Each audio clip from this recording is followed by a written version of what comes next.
Welcome to the MMA Heat podcast. I'm Karyn Bryant here with... What's up, guys? Alan Jouban as well.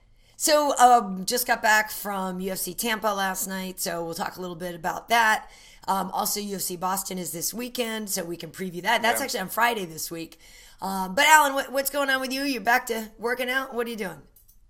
Back to training, feeling good. I'm still I probably want to say 90% as far as other old injuries getting back to normal, but it's enough for me to get back to training. Been sparring, just went to Black House today. We had a Black Flag Day, which is run and hide. 1,650 sprawls. Oof. We did in between 5-minute rounds with a new partner every time. So needless to say, if that doesn't make sense to you, I'll sum it up. It was hell on earth with Kenny Johnson.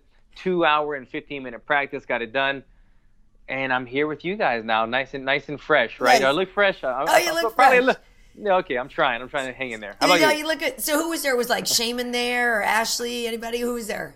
Yeah, Ashley was there. Shaymin was there. Big crowd. I mean, Black House, I haven't been as much lately because of my injuries. But man, it's Black House is strong right now. A lot. I mean, there must have been 35 people there today, all wrestling. Cool. Speaking of Shaymin, I just heard Shaymin got cut from the UFC, which is yes. I hope that wasn't a secret or something, but that was the word at the gym. I hope I'm not spilling the beans on this, but yeah, that was the word at the gym. I didn't hear that it was hush hush, but that makes me sad because Shaymin Reyes, he's a guy that came into the UFC, took a very tough bout in China against Zabit, lost that, came back and went 2 wins, 2 very exciting wins. He had almost fight of the night in New York. Yeah. And I felt like the UFC was starting to kind of put momentum behind him and realizing, this guy's fun. He's an exciting striker. He's tough. He had that tough fight against a Nigerian guy. Sadiq Youssef. I was there. That was the one in Philly, and it was a real tough fight. And after that fight, Sadiq even told me personally, he's like, man, Shaymin was way harder than I thought he was going to be. 100%. And Sadiq guy, he's a champion. I mean, that guy, he's really I've been good. Watching him. Really good. Going to have a very close fight. It showed what type of fighter Shaymin has, but obviously Shaymin got caught in his last fight. A tremendous knockout by Touchy-Feely. Yeah.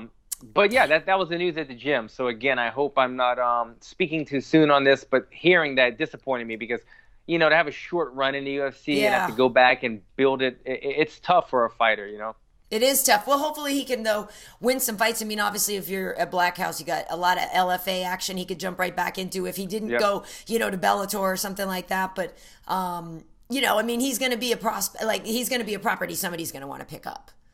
100%. 100%. Yeah, I mean, he's been in all the other organizations. I think he was in the PFL and all those things for a while. So he can get his way back. My other teammate at Black House, Christos Siagos, was in the UFC, kind of accidentally got cut. There's kind of a backstory to that. Right. He was injured, and then they didn't know what was going on, and they cut him. And then, when Dana found out that they cut Christos, Dana even told him, he was like, dude, why did we cut you? Christos fought Josh Emmett in the smaller organizations before Josh got to the UFC, fought a bunch of tough guys, went to Russia, went to Brazil, worked his way back into the UFC. Now he's back. But, yeah, it's a 2-year stint of fighting top caliber guys that probably could be in the UFC for 2 years in smaller organizations, not making as much money to work your way back. Yeah, also Shaymin could be somebody that is good in one as well. So he could be over at one championship. Congratulations, by the way, to Demetrius for picking up more titles and stuff, winning that Grand Prix. This dude is so talented. I didn't get to see it, but it's just I can only imagine. I saw some headlines and they were the words outclassed and all this stuff. It's well, that's what Demetrius does, Yeah. It's a weird thing right now, the fighters that are in one, because we're not hearing quite as much unless you're hardcore and you're watching all these streams or whatever, which, I'm not even doing that, to be honest. I'm not watching all these ONE FC fights at whatever time they are.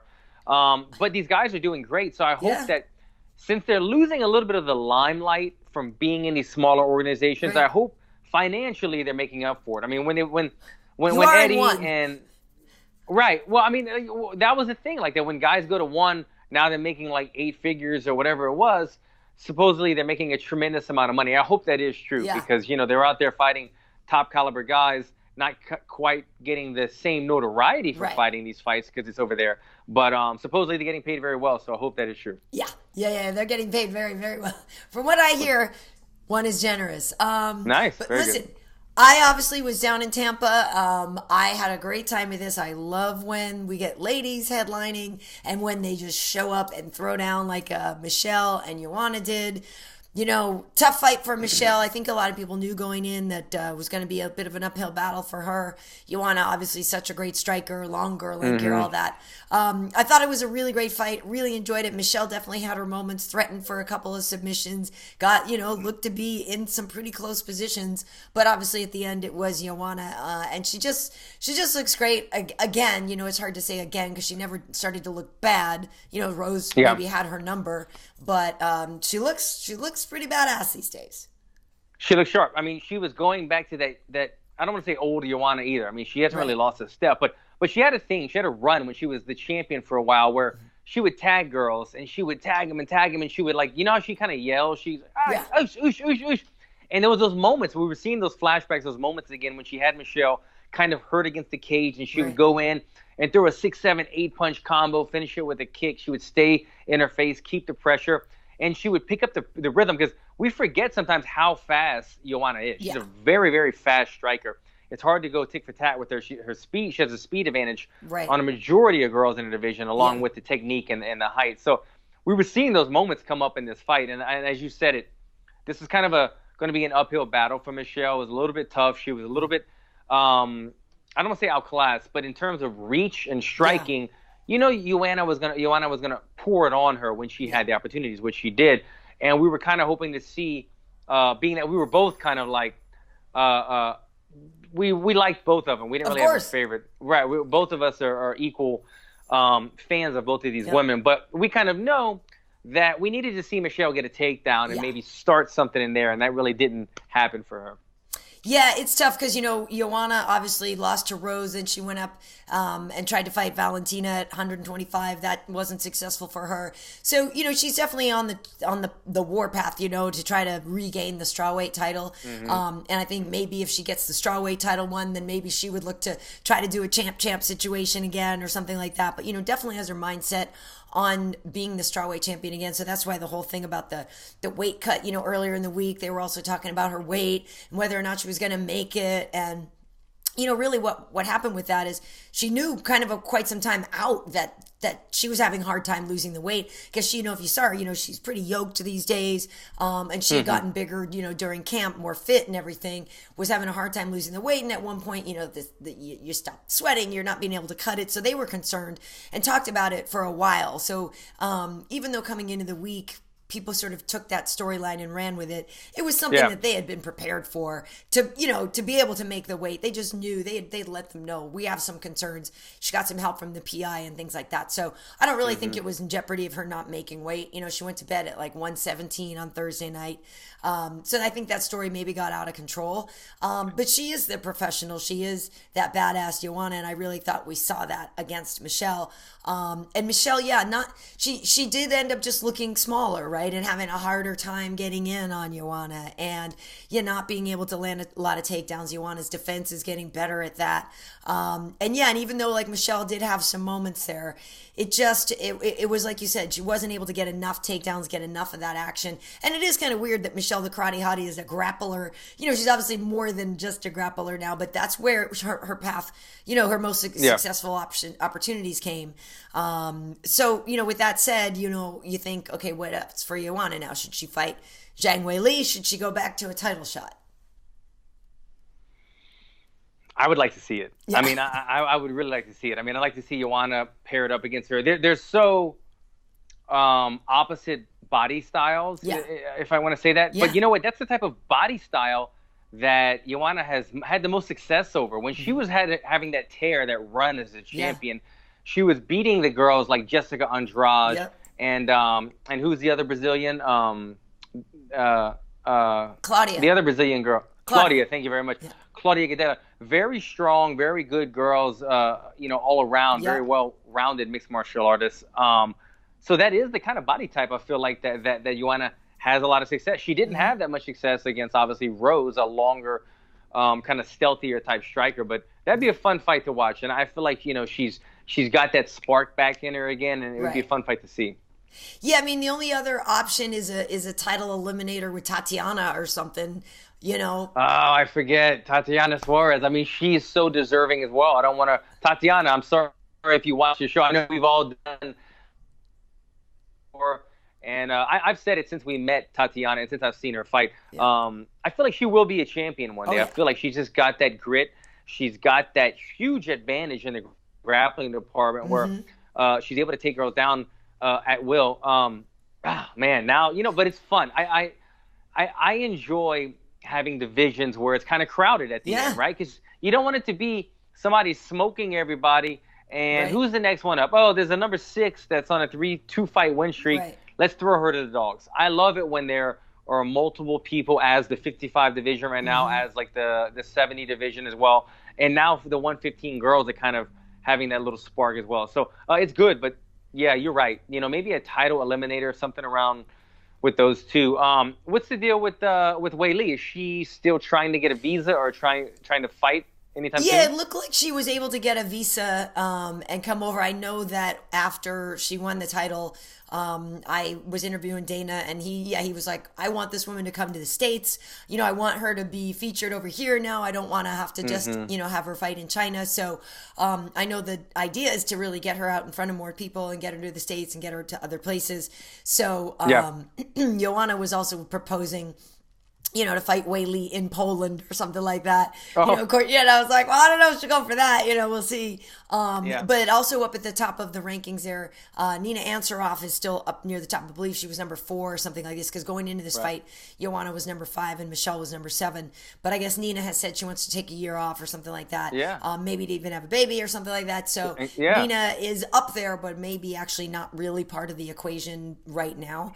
And so I actually would be curious for people who are listening to this, watching this, if they think, Joanna should be next, or Tatiana, or if Joanna should fight Tatiana. I don't know, because they are both deserving. You know, they are both deserving, but currently Tatiana is ranked higher. So, and I think Tatiana probably is the more deserving, only because she hasn't had her chance yet, and she is on a tear right now, so that makes hasn't sense lost, for her. Right?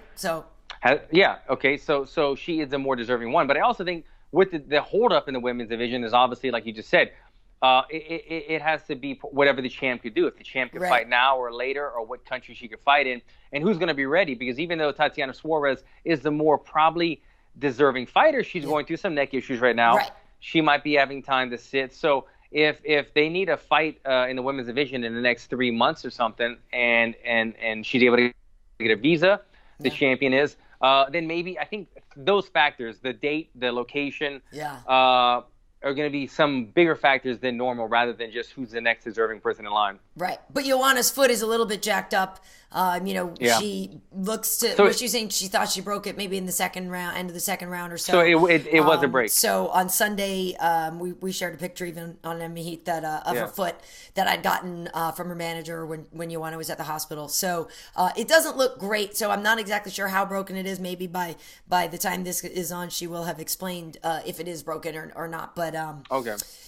You know, so her timing might not be great right now anyway. She might need a little bit of time.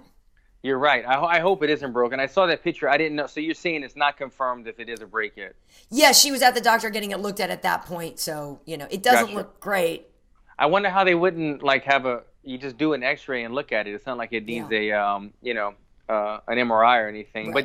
But that's how my foot looks after every single fight, by the way. It always looks swollen and discolored like that. Right. Mm-hmm. Well, yeah, it was a great fight. And, you know, for Michelle, I know she was really, you know, upset and devastated, but you know, this woman is just loved by everybody, you know, so there's still a lot of great fights for her in the division, and no shame in losing to Joanna. So I couldn't have said it better. I mean, that's my same thought.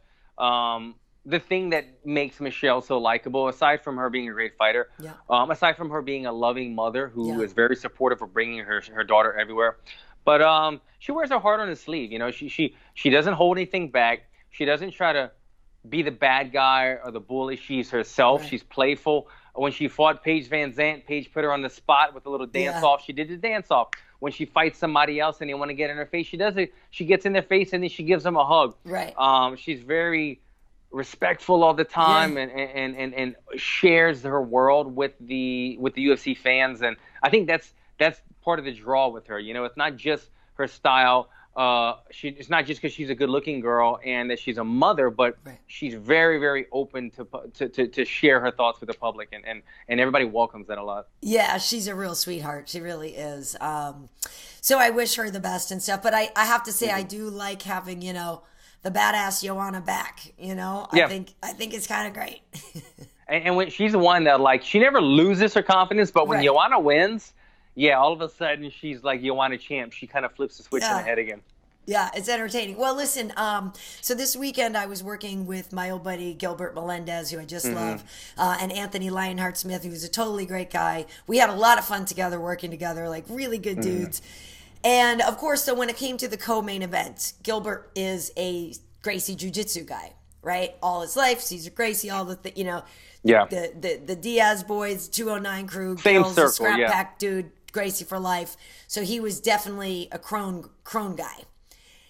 Now, Cubby Swanson, we just adore this guy. This is our buddy that we work with at UFC now.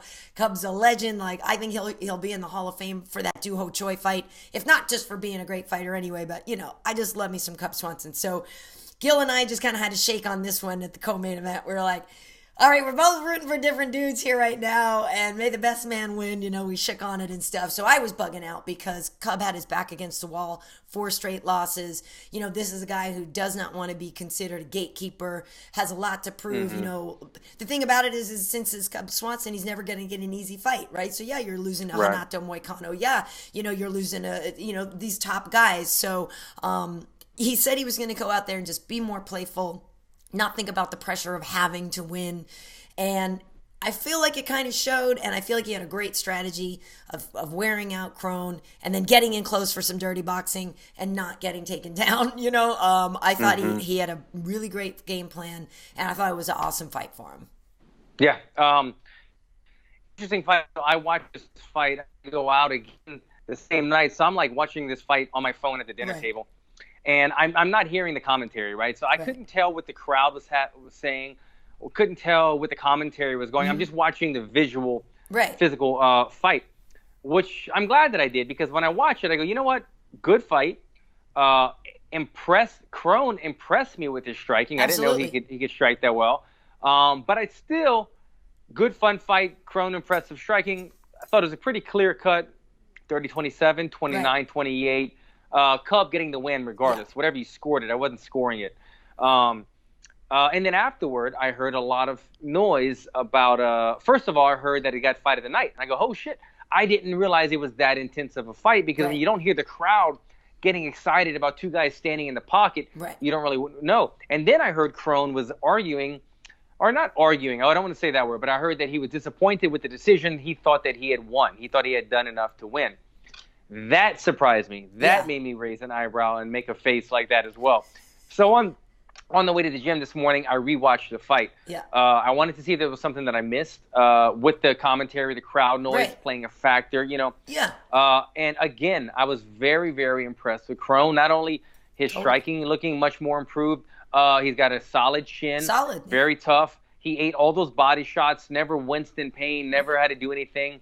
And so I was very impressed with him. But I hope I did. I heard from somewhere on social media that Kron complained about it. So I did not see personally him saying that. So I don't want to speak out of line if he didn't say this. But I'm hoping that that's not true in a way, because he had an impressive performance, a fun fight of the night, and I think he upped his stock with that fight. Even in a loss, he upped his stock, right? But when you come out and say, no, I won that fight, when to me it was, if it was closer maybe, but to me it was pretty clear cut that he lost that fight. Then it just kind of brings your stock down a bit. So I didn't look at the copy-stat numbers, I didn't look at the punch count, but it seemed like Cub was landing 2 or 3 to 1 that every punch Kron landed. Yeah, I second everything you said about being impressed with Kron's performance. He definitely could hang in there. His striking was much better than I expected in terms of, that maybe doesn't sound fair, but I mean, usually people can't hang with Cub. Usually he's such a better boxer. And, Kron hung right in there. Like you said, great chin. He did get a couple of takedowns and Cub just knew to get the heck up, fast and didn't really engage there. I feel like his stock absolutely should go up after that fight. No shame in losing to a guy like Cubby Swanson. And now, you know, we were able to see more of Kron's game. His first fight against Alex Caceres, he came out, got a first-round submission. So you really didn't get to see his game. If anything, I feel like now people are going to be like, oh, crap. Like, I thought I only had to worry about him on the ground. Now I actually have to worry about Kron everywhere. So I feel like now he has impressed people more and proven that he is going to be more of a challenge and a threat in the division. Yeah, I agree. You know now moving forward, as you said with Kron Gracie, what you're getting your hands into. Not only are you fearing the jiu-jitsu, you can't let him wrap you up, but he's going to walk forward the entire time. He has that wrestling threat where he's going to try to come forward because the more that you guys clash, the more that he's going to get a body lock and be able to take you down and use that kind of judo, jiu-jitsu type of grappling to get you down. He's not really a level changer type guy. Right. Or I don't want to say he's not a pure wrestler type of double leg guy as much as he's more of, you know, the Gracie style of tripping. And he even pulled guard in this fight or whatnot. But what I'm saying is he comes forward. You have to respect that. You have to be on your bike the entire time as Cubby Swanson did. Totally. And you saw how fatigued Cub got. Cub was getting really, really tired because you can only bounce around and explode and zig and zag for so long before you start to slow the pace down. And as he did that, he was landing shots on Kron, but Kron was eating them and continuing to come forward. So moving forward, anyone fighting Kron, they know they have to be in tremendous shape. They have to be moving constantly, not to let anyone get a hold of them. And you have to make your shots count because he's going to eat a shot or two and he's going to come inside and counter back or get a hold of you. So he's a tough fight for anyone right now in the division. Absolutely. Well, and on that one, Kron was actually the favorite. The odds I have here from the other night say that is that a 115? Hold on a sec. Yeah, it says that Kron was a minus 185. Kron was minus 185. Cub was plus 155. So, yeah. I mean, I get it though because not only was he undefeated, only a couple of fights, 5 fights or so, but undefeated, but submitting everyone and. With my dog going crazy over here, and with Cub being on such a losing skid, I see where they're coming from with it. So I want to move on to a couple of other things. There were some interesting fights. I was very impressed with Amanda Ribas. Her win over Mackenzie Dern, that was good. And she's a judoka. She was not afraid to engage on the canvas. I thought that was pretty great. Niko Price, is kind of fun. He's kind of a wild man. I ended up seeing James Vick the next day. He's on crutches. His knee kind of popped his knee when he fell. Kind of weird, Yeah. And that's a tough one. James Vick, that's his fourth loss in a row, and he had moved up to welterweight. And I know a lot of people are worried if he's going to now get cut. He's a good guy. Niko tagged him and got him when he needed to. It's tough. I don't really know where I stand on this one as far as 4 losses in a row is a lot of losses in a row. We've seen the UFC give guys chances. The first one that comes to mind is always Dan Hardy. Right, and Cub. Cubs. But these guys are a little bit different. Obviously, you said it. Cubby Swanson, possible future Hall of Famer. Right. Dan Hardy, he was, aside from Michael Bisping, he was leading the British invasion of MMA onto the sport, They were invading the sport. They needed a star. Dan Hardy had the look. Yeah. He fights GSP. He's bringing new eyes on this sport. We needed him. He was helping the division. He was bringing a little flair to it. Vick, I don't think he brings the fire, the flair so much. And I'm not hating on him. I think he's a good fighter, and I hope they don't cut him. Right. I'm just saying business sense-wise, are they going to say, you know what, he's on a 4-fight skid, but we cannot not have this guy. I don't think they're thinking that. And now that he's going up to welterweight, I don't know if it's a great decision. I will say he was looking pretty good against Niko Price in the beginning. He got the takedown. However, the takedown fell in his lap. He got it. And he was starting to lay some ground and pound on Niko. I thought Niko was in trouble because James Vick, very tall, rangy guy, ground and pound. And it's hard to fight back when a tall guy with long reach is not hitting with ground and pound. He made that one mistake. Niko Price has some of the craziest finishes. They're just they're absurd. The hammer fist from the thing. And when he caught me, I mean, he honestly, went from on the bottom. He looks like he's about to get submitted or something, and then ends up knocking somebody out from underneath. I think his nickname is the hybrid, right? Niko the hybrid. It's a very suitable name for him. He's kind of a guy that just makes things happen out of nothing. But Cool win for Niko Price. I don't know where James Vick goes. I really don't know if they are going to keep him. And it's sad because he was a guy that had his run. He was kind of at the top of the division for a while, won in those big fights, making some noise. And then once he got into that top tier, it started not going his way. Right. Yeah, it's tough. I mean, and a guy like Carlos Condit can get a lot of losses in a row, but that's still the natural born killer, right? And so you're not going to let Carlos Condit go. Everybody still shows up to see him fight and all that. Tough go for James. He's a real nice guy. Hopefully his knee injury isn't too bad. But I want to get your take on Thomas Gifford and the Mike Davis situation. Thomas Gifford, that fight that everybody was pleased, screaming for it to be stopped. By the way, I saw Thomas I saw Thomas Saturday night, and then I also saw him yesterday at the airport. He and James were together and stuff, and Thomas was there with his dad, and his face is definitely banged up, but he said, look, I don't even have a concussion. He said, I went to the hospital, I got checked out. They did all the neurological tests, all this stuff. They were all normal. He said he didn't even have a concussion, which is insane to me. That fight was very, very difficult for me to watch. And but he was saying, I'm glad I didn't get stopped. And, I've gotten beat up before and come back in the third round. So his coach, Mark Montoya, is getting a lot of grief for not throwing in the towel. And, Mark, Anthony Smith, who I was working with, like I said, works with him as well. So they were talking a lot during the night on, texting each other or whatever.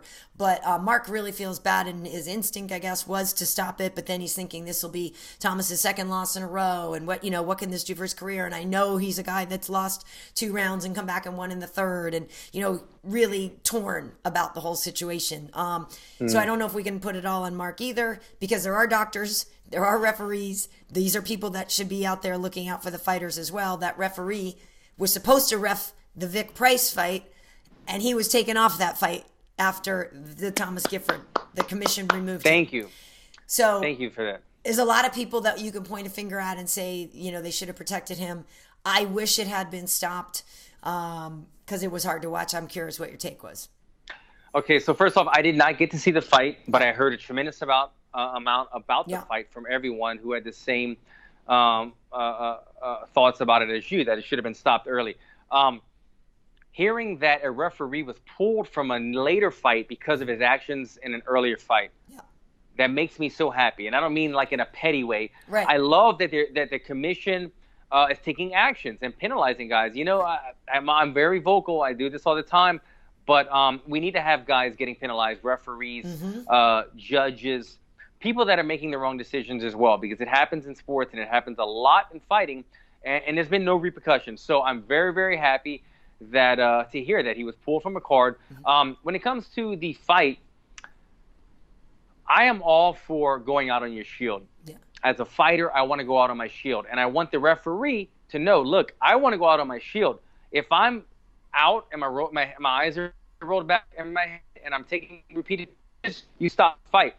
But if I get knocked down and I need the 10 seconds for the fog to go away, and I'm trying to fight, let me fight. With that said, on the other side of it, as a coach, I'm very, very, very for stopping fights, because the coach knows the fighter. The coach knows what the fighter's going through, what he's been through, how much the fighter could take. The referee doesn't know that stuff. The referee is on a first date. This is the referee's first time meeting the person and the first time seeing them in action. They don't know what type of camp they had. They don't know if they already had a mild concussion in camp. They don't know anything. They're just going on the spot, and the referee is a tough job. I would not want to do it. But if you're messing up as a referee, you need to be disciplined, which is what happened in this case. Seeing fighters die in boxing a lot of times, and recently we had one where the cornerman, the coach, stopped the fight, and the fighter still ended up passing away after it. One of my Eddie Jackson fought his pro debut in boxing a couple months ago, and at the end of the first round, I saw him grabbing his arm. He came back to the corner. He goes, I tore my bicep. And I immediately look at him and I go, I'm going to stop the fight. And he goes, and everybody looked at me like I was crazy, right? But I did not want to see my friend, who's older than me, go out there and fight with a torn bicep. I go, are you good? I'm going to stop it. And he goes, no, I'm good. He went out there and won the fight. That was his decision, and he wasn't taking substantial damage. I threw that in there because I'm just trying to say, my mindset as a coach, as a fighter, as an athlete, as somebody in the sport, as an analyst, is coaches need to protect their fighters from themselves. The referees, we can't count on the referees to do it because the referees, they have on and off nights, and they don't know the background that the coaches have. Yeah. So I might have to go back and watch this fight. It's tough. I see it's a tough one to watch. I saw the knockout, and I cannot comprehend how the guy would not have a concussion. How do you get the lights turned out on you and you can get knocked out? And I don't think he even got up for the announcement, the decision. No, I don't think so. He was down a long time. And for him to say he doesn't have a concussion, maybe they didn't see like swelling in the brain. But look, your brain hit your skull and the lights went out and you were unconscious. You have a concussion. You have something like, it doesn't make sense to me. It was bad. And Davis afterwards, because for him, he needed a win too, right? So he was on Dana White's Contender Series, and he lost to Sadiq Youssef, who we were just talking about with Shaymin Reyes, right? He's really good. And then I guess he went away for a bit or something, and then they had him fight Durinho. And I think it was a short notice fight. And so he fights Durinho, gets submitted. Durinho's amazing, climbing up the rankings and stuff like that. So this guy needed a win as well. And he said, hey, look at, he wasn't blocking my left hook all night. It's going to keep landing. This is my, I got to keep going, but he actually wants to drop down and be a 45er. He doesn't even really want to fight at 55. But I guess for me, the whole thing that was tough too is knowing you're clearly wailing on somebody, right? And they are not even hurting you at all. And you really don't ever feel in danger that you're going to lose this fight. I would feel for Mike Davis, like it must be hard to continue going and really just demolishing somebody when, you're like, dude, anybody want to help this guy out here? Like, he's not going to win. I don't want to give him brain damage. To me, I do wish he could have found a way to just submit him instead of having to keep punching. You know what I mean? I'm just thinking it would be difficult to be the hammer in that situation. You know what I mean? Where the other guy is only a nail. He's never coming back, and you know it, and you got to keep doing it anyway. I mean, depending on the personality of the fighter, because there's a lot of guys that probably wouldn't mind that at all. But I get what you're saying. I mean, if you're somebody that cares about others in the sport and is just here to make money and compete, we're not trying to hurt other people. We all know that we all have families. Then I get what you're saying. I mean, like, and it makes it not as fun. I mean, it's not as competitive when you're beating a guy up, and the competitive nature is not there anymore, because now it's just like, I'm teeing off on this guy. The way he went down hard, the way he face planted on the mat. Look, I've had my face hit the mat before, and I didn't have skin on my face for like 2 weeks. I mean, the mat is like sandpaper. Right. That guy, when you saw him, did he have like huge red marks? I know this is kind of his whole face was just all bruised up and everything. I mean, there probably was some scraping as well, but he just everywhere was black and blue. Man, because I always think that every time I see somebody face plant, I'm like, oh, well, that's a brush burn for like a month. It takes the top layer right off. So I felt bad for the guy, and then I heard he didn't get up for quite a while. But crazy fight. Again, I applaud the commission for making those the decision to pull the referee. Very good job. And I implore coaches who watch our podcast to keep an eye on your fighter. It's a tough decision because you're always pushing the fighter to push through the toughness. But when you know things aren't getting better and you see that there is something wrong, trust your gut, trust your instinct, coaches. Throw that towel, save them to fight for another day.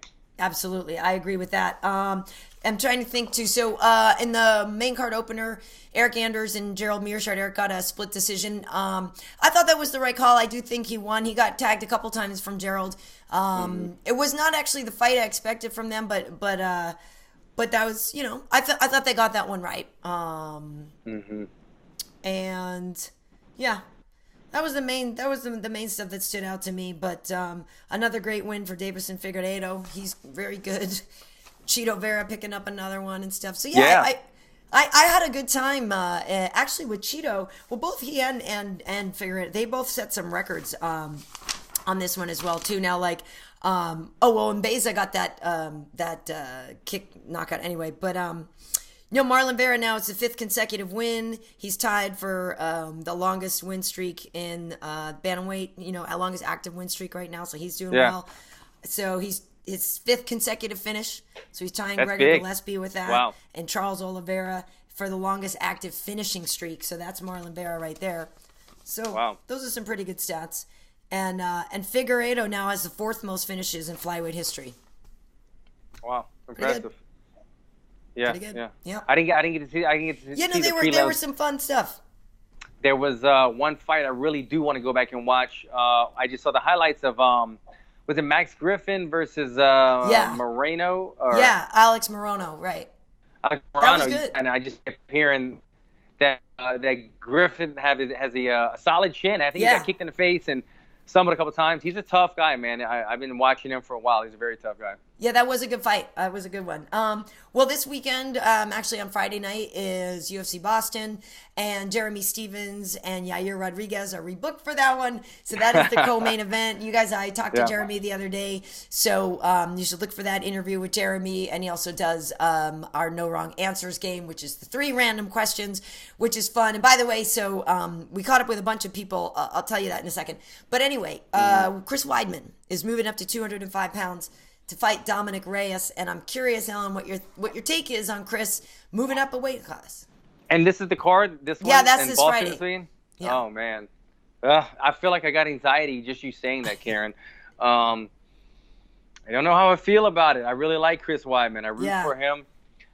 Reyes is a beast. He's his physicality, his body structure, since his UFC debut, I took notice, and I've been very impressed with him so far. I don't want to compare Chris Weidman to Luke Rockhold, but they've kind of been on the same path, the same destiny throughout their career. They both kind of, were side by side. They both kind of became the champ around the same time. They both kind of had their dip at the same time. And they're both going up a weight class at the same time, fighting guys who could knock them out, who hit harder than the guys at middleweight. So I don't know if it's the right decision, but if Chris Weidman was having a tough time with the weight cut, he's getting older, and he's feeling stronger, and so be it. One interesting thing, and I'm not trying to change the topic, we can keep talking about this one, but Chris Weidman is coming off of a neck surgery. Also, this is Charles Rosa, his return to the UFC, and almost like a 3-year stint from a neck surgery. So I don't know what the correlation other than the neck surgery is, but these are 2 guys that when I was going through my neck issues, I was on the phone with a lot. I had a lot of conversations with both of those guys. Yeah. So I'm excited to see them jump in the octagon and do well. But I really hope that Chris can put – and this isn't anything against Reyes, but I really hope Chris comes out and performs. Whoever gets to win, I hope it's a good performance. I do not want to see him come back after an up-and-down career as of lately and multiple neck injuries and surgeries going up a weight class, and it end up like Luke Rockhold for him. Right. Yeah, I agree. I feel like one thing to watch for maybe is how fired up is he? How motivated is it? Is it, a whole new reset button and I'm tearing my way to the top? Or is it, I'm a little older, the weight cut's a little harder now and I'm going to see what happens and, try a couple of fights, because Dominic, like you said, he's no joke and that's a young, hungry lion, right? And so Chris has been there, he's tasted the good life. You wonder, it'll be interesting to see how much of the animal is still in Chris. That's what I really am looking for. And do we see Chris the wrestler or do we see Chris the boxer in this fight? Because, the smart thing would be to implore some of that wrestling again, put him on the cage, tire him down. If you get the takedown, great. If not, use it to set up your punches. Using that because I think it would be a smart game plan, but I don't know if we're going to see that out of Chris. Are we just going to see Chris trying to punch a hole in his chest, or, from He's his still my boy. Yeah, from his Anderson Silva fight. But I'm very curious to see how Chris performs. I hope the best for him. Yeah, I think it'll be good. He like you said, he's a good dude too. And that Yair fight, with Jeremy. The first time going into it, I might have thought, I don't know what I thought, but like now. Jeremy's so motivated to knock him out. Like, he's like, this dude's going to sleep for sure. Which was obviously possible the first time around anyway. I'm just wondering now, Jeremy is a headhunter anyway. I mean, he knocks people the hell out. But now if he goes in there, I don't know if the emotion will be there. I mean, look, it'll be his 31st UFC fight. The guy knows what he's doing in there. But, if he's too angry or too much like, I need to knock this guy the hell out, that could give Yair some advantages if he's more level-headed. So I don't know. Yeah, and I see that he's been training with Tony Ferguson. Yeah. I think they were doing that before the last fight as well. But I saw Tony post posted a picture the other day, which stylistically may not be the same style, Yair and Tony. But when you talk about kind of like unexpected things happening, then Tony is a perfect unexpected type of training partner to use. But body type-wise, they're very similar body types. So he's getting probably good looks with Tony on that long, lanky, rangy, long reach of a fighter that he's going to need to get in to land that big overhand. Yeah, I think I'm really looking forward to seeing those two throw down. So very nice. Yeah, unfortunately, I'm not on that card, but on Sunday I am leaving to go to Singapore because I'm working the following weekend. That'll be Damian Maya, Ben Askren, and all that stuff. So yeah, I am looking forward to that. So some good fights coming up and all. So the Mike Tyson thing. Last week when we did the podcast, I was like, oh, tomorrow we're going to the Ali's press conference and stuff. So we went, and it was fun. It was at Mike Tyson's ranch, and of course it was cool because everybody got to meet Mike, and it's where he does his podcast from, and he runs his cannabis industry from there, and so it was kind of smoky in there when you first arrived. There you go. But Ali had a bunch of fighters up there, so we got a ton of interviews, and we have some of them out so far. So we've got Rumble Johnson, Corey Anderson. We also put out already Kelvin Gastelum. But we also caught up with Claudia Gadelha. We also talked with Frankie Edgar. Also talked with Justin Gaethje. Also talked with Kamaru. So all these are on the way. So we've got, interviews with all these. And also, like I said, our No Wrong Answers game, which is fun. So Rumble Johnson, I'll give only a tease on this one, but the Rumble Johnson, in Karate Kid, Alan, the famous sweep the leg scene. Of course. So I asked Rumble what he would have done in that situation. So that's one of the ones on No Wrong Answers. So the people have to see what Rumble would have done in that situation. And Corey has some fun stuff talking about fast food and just stuff just a way to get to know them, a little bit different and just talk about some other stuff. So there's a lot of fun material. But Rumble was very excited about the opportunity of a little puff pass with Mike Tyson. I don't know how you feel, but Mike is now the patron saint for all you guys. I know. It's crazy how much we're seeing Mike these days. What is the reason that it was at Mike Tyson's ranch? Is he represented by Ali or? Well, I don't know how he works with Ali, but Verdum and a lot of the Kings guys are pretty close with Mike. They're on the show with him a lot. Mm-hmm. And so I don't know if they facilitated the relationship because also Fabrizio's wife did the catering and stuff like that. So maybe it's through Fabrizio. I'm actually not 100% sure. Yeah, that must have been a nice little surprise, though. Or it was a surprise for me when I saw Tyson there. I saw my man Bubba Jenkins was there, too. Yeah, he was. Yeah, in the red hat. Yeah, he was all stylish and stuff. He was looking for management for quite a while, I remember, when he was at Black House. And then so I'm glad to see him doing well, represented by a good manager as well. Yeah, so it was fun. Like I said, a lot of material there. So that's all on MMAHeat.com. And we have more that we'll be putting out as well. So a lot of fun. But anyway, Alan, that's it for me. People can find me on Instagram at KB Heat. Karyn Bryant everywhere else across the board. We have MMA Heat all over the place as well. So where can they find you? Follow me, guys, at Alan Jouban. All social media, nothing has changed. As I said earlier in the podcast, back to training again. Hopefully, maybe some fight news coming soon. I'm kind of looking into December, January. December's kind of booked. Yeah. There's a couple fights floating around, but December's, for the most part, booked. So we're looking in that timeline. So end of the year, early next year, you might get a chance to see me back in the octagon again. Yeah, that'd be awesome because people ask me all the time when I'm on the road. They're like, what's up with your boy? I'm like, dude, I know. I know. I wish. I get it every day, and I don't have an answer, Yeah. I have an answer now. Coming soon. Nice, very nice. Also, folks, you can find these as audio downloads at mma.audio. So thanks for watching. I'm Karyn. I'll see you next time. Take care, guys.